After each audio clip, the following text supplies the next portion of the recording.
सार्थक, निरर्थक, एकार्थक, अनेकार्थक, समरूपी, भिन्नार्थक, पर्यायवाची। वाक्यांशों के लिए एक शब्द, विलोम शब्द। ठीक है बेटा। प्रयोग के आधार पर, प्रयोग के आधार पर सामान्य शब्द, तकनीकी शब्द, अर्ध तकनीकी शब्द, व्याकरणिक। कार्य के आधार पर शब्द के भेद, विकारी शब्द, अविकारी शब्द। विकारी शब्द जिसमें कोई विकार उत्पन्न हो, अविकारी शब्द जिसमें कोई भी विकार उत्पन्न ना हो, अर्थात अव्यय शब्द। विकारी के भेद, जिसमें विकार उत्पन्न होते हैं वो किस किस में होता है, संज्ञा, सर्वनाम, विशेषण और क्रिया में। इनमें विकार उत्पन्न होता है, इनमें कुछ हो जाते हैं।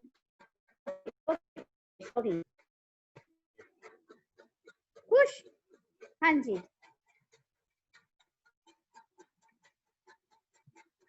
जो विकारी तत्व है इसमें वो संज्ञा, सर्वनाम, विशेषण और क्रिया है। और अविकारी जो तत्व है इसमें क्रिया, विशेषण, अव्यय, संबंध बोधक अव्यय, समुच्चय बोधक अव्यय, विस्मयादि बोधक अव्यय।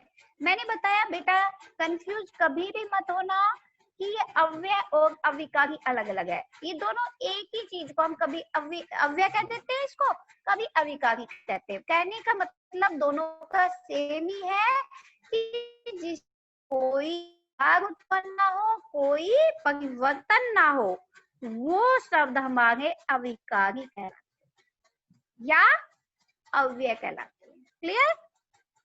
Any doubt anyone? Yes ma'am. No ma'am. शब्द, शब्द भाषा की स्वतंत्र और सार्थक इकाई है। ये मैं आपको पहले ही बता चुकी हूँ कि भाषा की जो सबसे छोटी सार्थक इकाई जो है वो शब्द है। अगर खाली हम पूछे कि सबसे छोटी इकाई क्या है तो वर्ण है, लेकिन अगर हम पूछते हैं सार्थक, सबसे छोटी सार्थक इकाई क्या है, तो वो शब्द होगा। शब्द। क्लियर? क्योंकि वर्ण, वर्ण देख, क, ए, मैं, ते, कुछ भी वर्ण हो सकते हैं, लेकिन हम क और मैं को अगर जोड़ दे तो कम, एक शब्द बन गया जिसका मतलब हो गया थोड़ा, तो इसका अर्थ हुआ। ठीक है, यानी कि सार्थक हुआ। तो भाषा की जो सार्थक सबसे छोटी इकाई क्या हुई? शब्द। शब्द। ठीक है, ये दो वर्णों के मेल से या इससे ज्यादा वर्णों के मेल से भी होता है, लेकिन कम से कम दो वर्णों के मेल से शब्द बनता है। जैसे मैंने अभी कहा, और मैं सिर्फ दो वर्ण को संयोग किया, हमारा कम बन गया। तो दो या उससे अधिक शब्दों के मेल से शब्द का निर्माण होता है। लेकिन सार्थक, सार्थक जो इकाई है वो शब्द है। शब्द और अर्थ में नित्य संबंध माना जाता है। शब्द सार्थक होते हैं, वस्तु, विचार,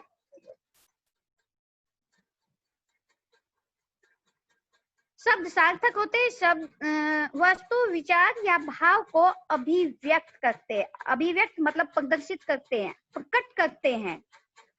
ठीक है, जो सार्थक शब्द है वो किसी वस्तु, विचार या भाव को प्रकट करते हैं। अनेक ध्वनियों के मेल से अक्षर बनते हैं और एक या अनेक अक्षरों के समूह से शब्द बनते हैं। इसमें तो कोई डाउट नहीं है। अनेक ध्वनियों के मेल से अक्षर बनते हैं। हाँ, एक या अनेक अक्षर के समूह से शब्द बनते हैं। अतः कहा जा सकता है कि वर्णों की अर्थवान या सार्थक समूह को शब्द कहते हैं। शब्द की क्या परिभाषा बताई मैंने? वर्णों की अर्थवान या सार्थक समूह को व्यवस्थित, वर्णों के सार्थक या व्यवस्थित भी कह सकते हैं बेटा। एग्जाम्पल दिए हुए हैं, उदाहरण जैसे मनुष्य, घर, कलम, कमल, भारत इत्यादि आदि। जी हाँ। अब हम पढ़ते हैं शब्द और पद में अंतर। बेटा ये आगे आपकी हायर क्लासेस में भी आने वाला है। पद। पद कहने में बहुत छोटा सा शब्द है, लेकिन इसका मीनिंग बहुत अर्थवान है। ध्यान से समझिए, स्वतंत्र तथा सार्थक वर्ण शब्द समूह शब्द कहलाता है, परंतु जब इसका प्रयोग वाक्य में किया जाता है तो वह स्वतंत्र रहकर व्याकरण के नियमों, कारक, वचन, लिंग आदि में बंध जाता है तथा पद का रूप धारण कर लेता है। जैसे सौम्या, गीता, पुस्तक आदि सार्थक शब्द है, परंतु वाक्य में प्रयोग हो के पद का रूप ले लेते हैं। जैसे सीता ने सृष्टि को पुस्तक दी।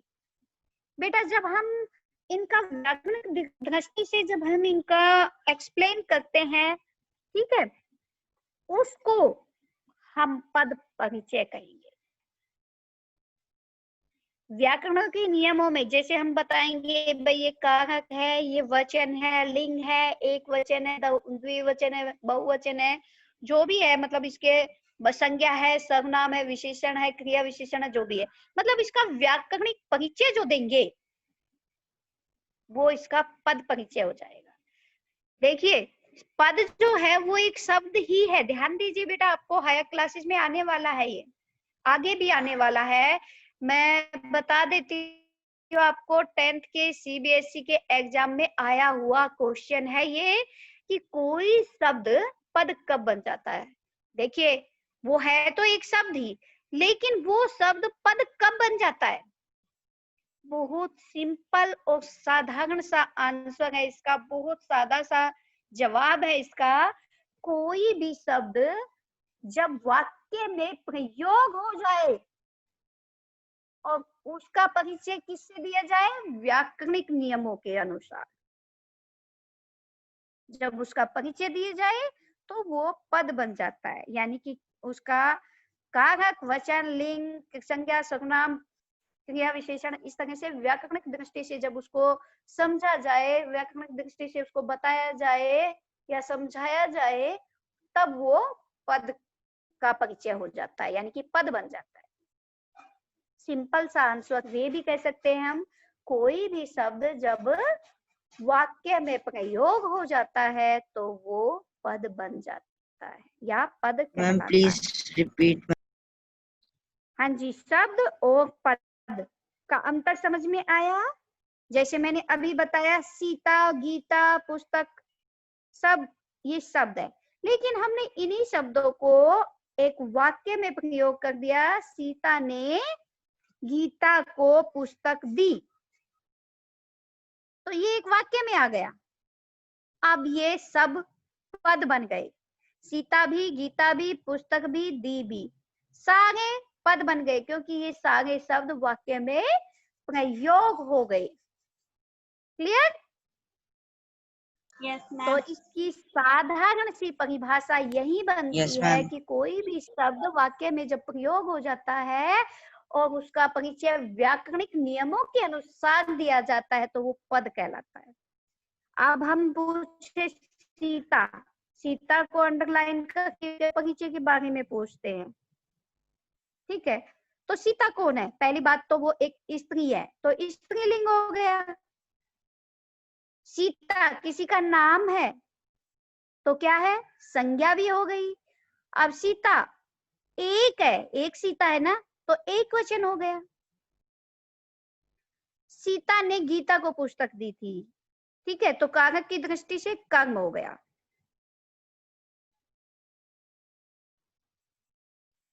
कर्ता ने कर्म को, कर्म गीता है, कर्ता यहाँ पर सीता हो गई। सीता ने गीता को दी है ना, सीता ने गीता को दी है, तो अगर गीता को पूछा जाए तो उसमें कर्म कारक होगा, लेकिन अगर सीता का पूछा जा रहा है तो इसमें कर्ता है। अब समझ में आ गया पद क्या होता है, क्योंकि शब्द तो हम शुरू से ही पढ़ते आते हैं और आपको 9th क्लास में और अच्छी तरह से ये पद परिचय, वैसे 10th का कोर्स है, मैं आपको 9th में ही सिखा दूंगी सब कुछ, क्योंकि मैं 10th वाली ग्रामर सारी 9th में ही समझा चुकी होती हूँ। ये आपका अब आता है आपका शब्दों का वर्गीकरण। शब्दों का वर्गीकरण किस तरह से हम करते हैं? भाषा शब्दों का संसार है, उसमें शब्दों का प्रयोग अनेक रूपों में होता है। उन्हीं सभी को समझना परखना व्याकरण का विषय है। अतः शब्दों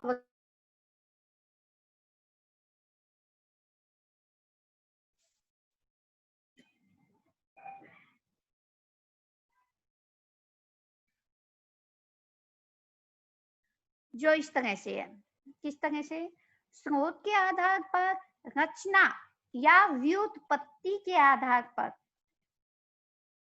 अर्थ के आधार पर, वाक्य के प्रयोग के आधार पर, व्याकरणिक कार्य के आधार पर।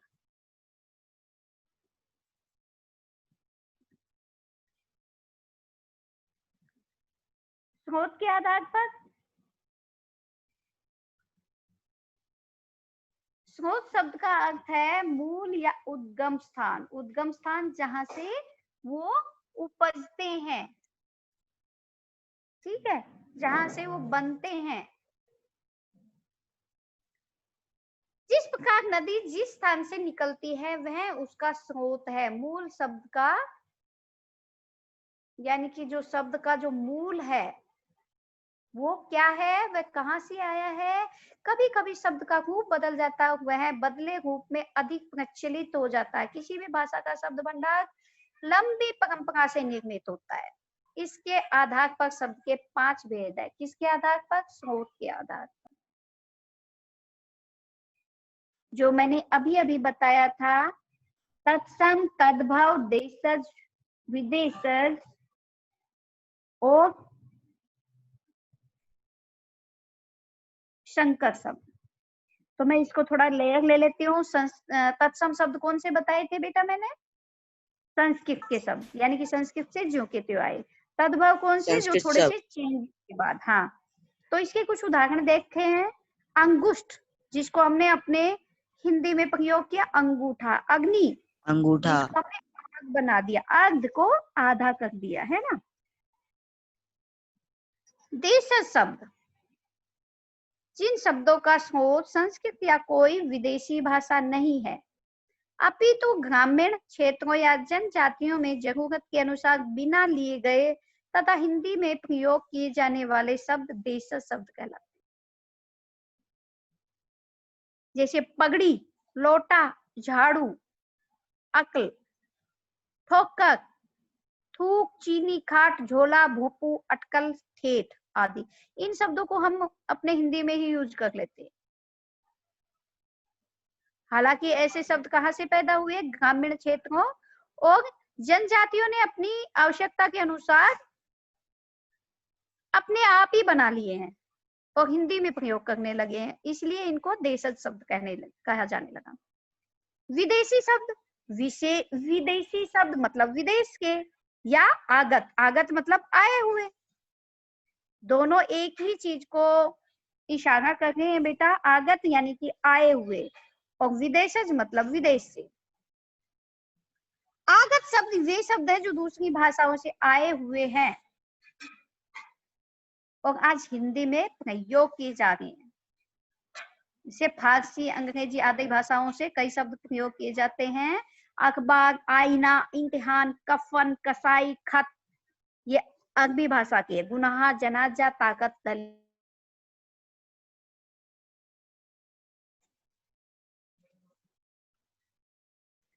अब आता आपका संकर शब्द। संकर का मतलब ही यही होता है बेटा, दो भाषाओं के जो मेल से बन रहे हैं। यानी कि एक भाषा, जैसे मोटर गाड़ी,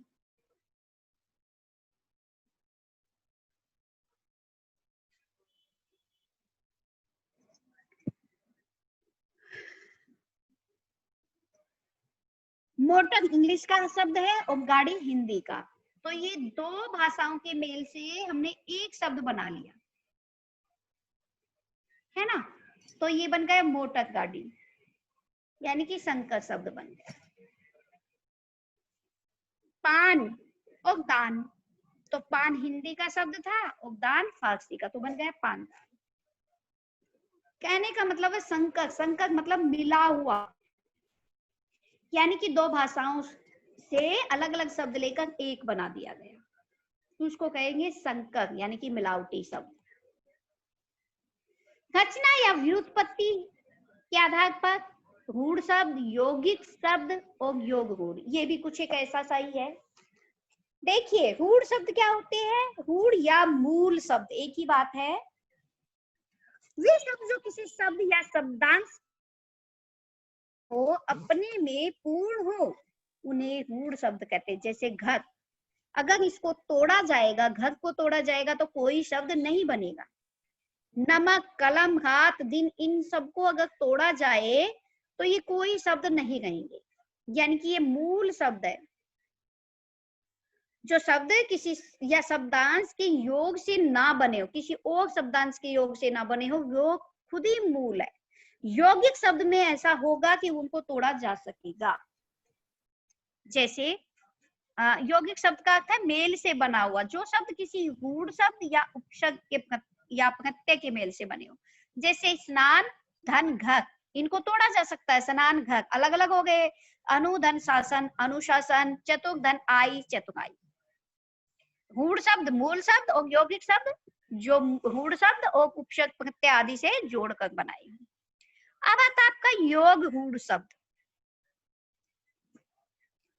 जो यौगिक शब्द एक ही अर्थ में रूढ़ हो जाते हैं उन्हें योग रूढ़ शब्द कहते हैं। जैसे पंकज, चारपाई, पंक का अर्थ है कीचड़ और जय का अर्थ है जन्मा, यानी कि कीचड़ में जन्मा हुआ। लेकिन अर्थ क्या हो गया, कमल। जैसे आप लोगों को मैंने पिछली क्लास में भी समझाया था आपको बहुव्रीहि समास। बहुव्रीहि समास में पूर्व पद और उत्तर पद प्रधान न होकर कोई अन्य पद ही प्रधान हो जाता, उसी तरह से इसमें भी हो गया।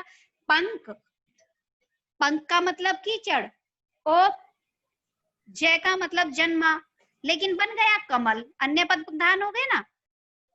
इस तरह से योग रूढ़ शब्द कहलाएंगे। इसी प्रकार चारपाई, जिनके चार पाए हैं, यहाँ चारपाई का अर्थ है खाट, जिस पर सोया जाता है, न कि गाय या कुक्षी। अन्य शब्द है जलज, लंबोदर, पीतांबर, खेचक, एकदंत आदि। कहने का मतलब है आपको बहुव्रीहि समास अगर याद है तो ये योग रूढ़ उसी के जैसा है, ना पूर्व पद प्रधान ना उत्तर पद प्रधान, इसमें अन्य पद प्रधान होगा जो योग रूढ़ शब्द कहलाएगा। अब आपका आता है अर्थ के आधार पर। बेटा इसमें कंफ्यूज बिल्कुल मत होना, सब अपने अपने आप में प्रभाषित है।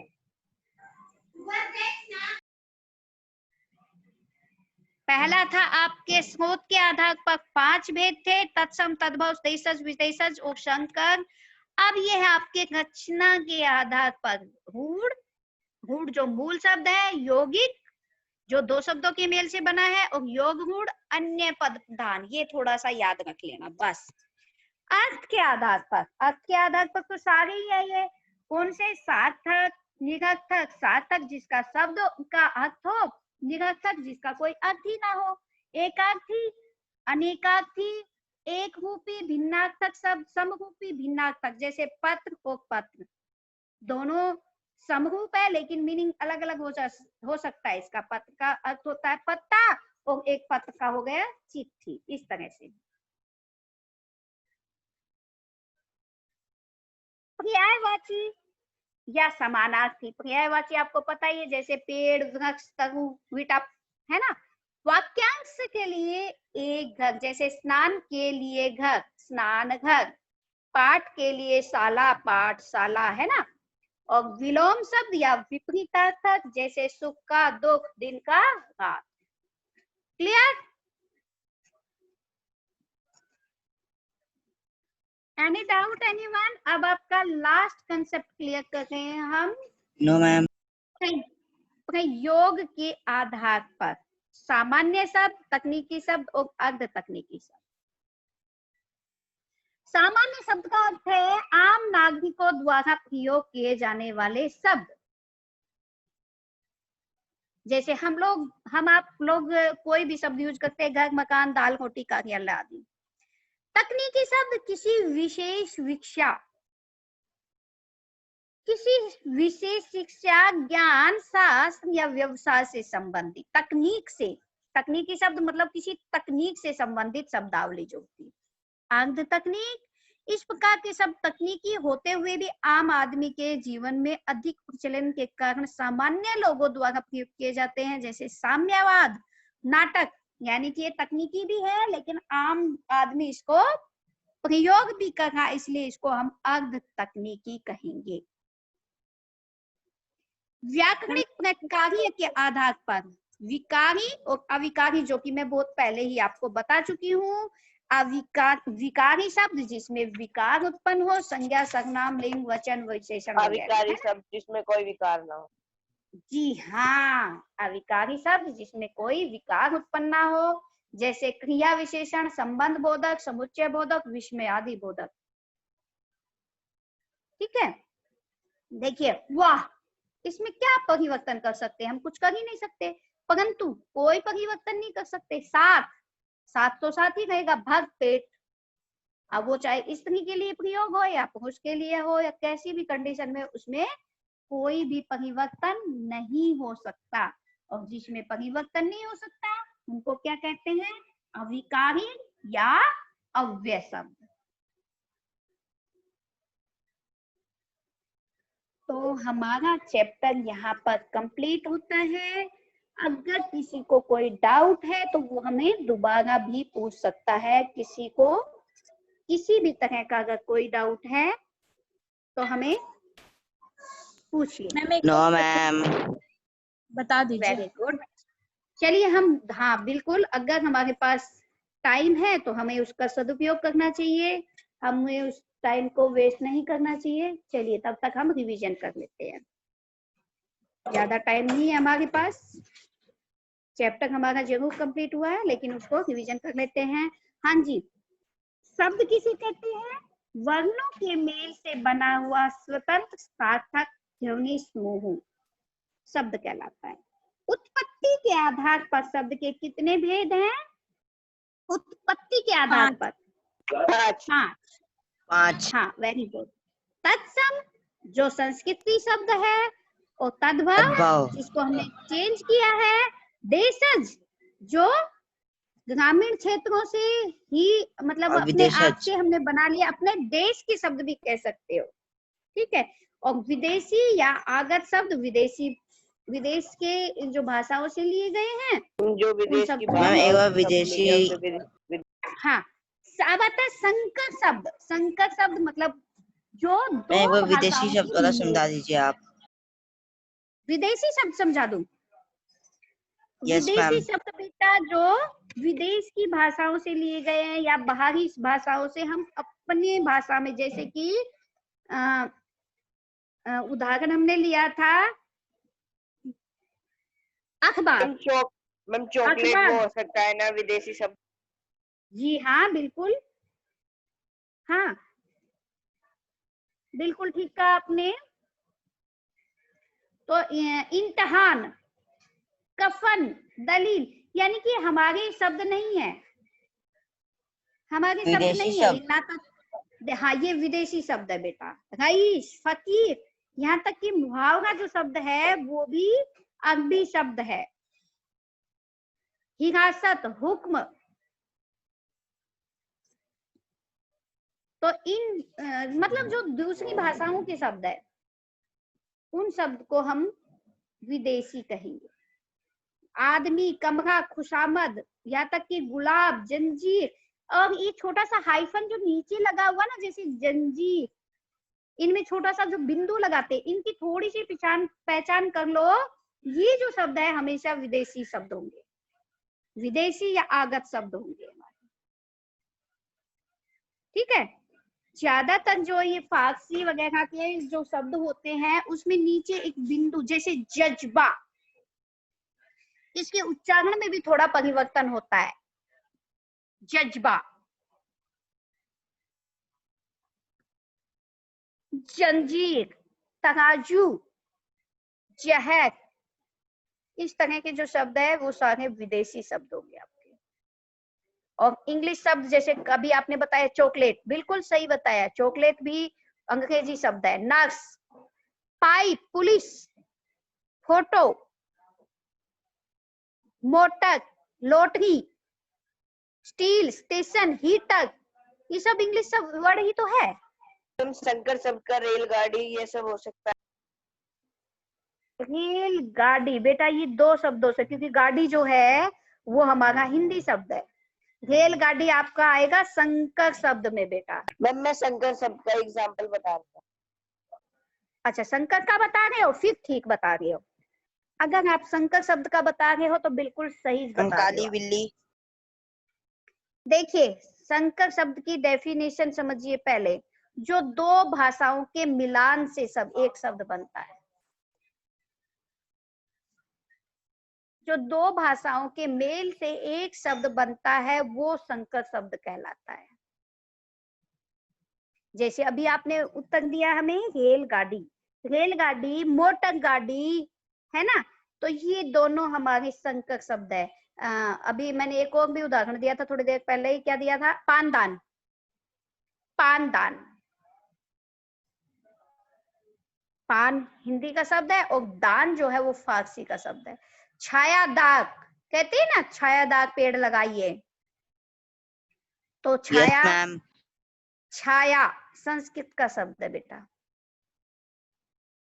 छाया संस्कृत का शब्द है और दाग हिंदी का शब्द है, इसलिए बन गया हमारा छायादार, क्योंकि दो भाषाओं का प्रयोग किया है इसमें, इसलिए ये कौन सा शब्द हुआ? संकर शब्द। टिकट घाट, संकर शब्द। हाँ टिकट घाट, टिकट जो है वो अंग्रेजी वर्ड है, इंग्लिश वर्ड है ये। टिकट इंग्लिश का है और घर देसी, देसी में अभी अभी हमने पढ़ा भी है ना? देसी। हाँ तो ये दो भाषाओं का मिलान हुआ इसलिए संकर शब्द। अब क्लियर हुआ बेटा कुछ? Yes ma'am. Very good. अभी जब तक हमारे पास टाइम है तब तक हम इनको और रिवीजन कर लेते हैं थोड़ा, क्योंकि ये चैप्टर थोड़ा सा बड़ा था और इसमें कई उत्पत्ति के आधार पर, व्युत्पत्ति के आधार पर, रचना या रचना के आधार पर, इस तरह से कई सारे शब्द, मतलब मेनली शब्द के जितने भी रूप है सारे आ गए इस चैप्टर में। इस चैप्टर को आप अगर अच्छे से पढ़ लेते हैं तो आपको शब्द में कोई भी दिक्कत नहीं होगी। ये सारे क्वेश्चन भी हम समझ चुके हैं, शब्द किसे कहते हैं, उदाहरण देकर समझाइए, है ना? वर्णों का व्यवस्थित और सार्थक शब्द समूह शब्द कहलाता है। उदाहरण कुछ भी दे दीजिए, गुलाब, कमल, जलज, कुछ भी दे सकते हैं उदाहरण। रचना के आधार पर हिंदी में शब्द कितने प्रकार के होते हैं? 3 प्रकार के। रचना के आधार पर 3 प्रकार के। Very good. रूढ़ शब्द, रूढ़ शब्द होता है मूल शब्द, और यौगिक शब्द जो दो शब्दों के मेल से बना हो, लेकिन जब उन दो शब्दों को अलग अलग करते हैं तो भी उनका मतलब निकलता है। जैसे उदाहरण मैंने दिया था आपको, स्नान घर, स्नान का भी अपना अर्थ है और घर का भी अपना अर्थ है ना? तो दो शब्दों के मेल से बन गया हमारा स्नान घर, इसलिए इसमें यौगिक हुआ, मेल से बना है इसलिए यौगिक। यौगिक मतलब योग हुआ है, योग मतलब मेल, ठीक है? यानी कि जो शब्द किसी रूढ़ शब्द या उपसर्ग तथा प्रत्यय के मेल से बनते हैं, या तो उपसर्ग या प्रत्यय, है ना? तो जैसे अनुशासन, अनु एक शब्दांश है हमारा और शासन ये भी एक शब्द है, दो अलग अलग शब्द हो गए और बन गया हमारा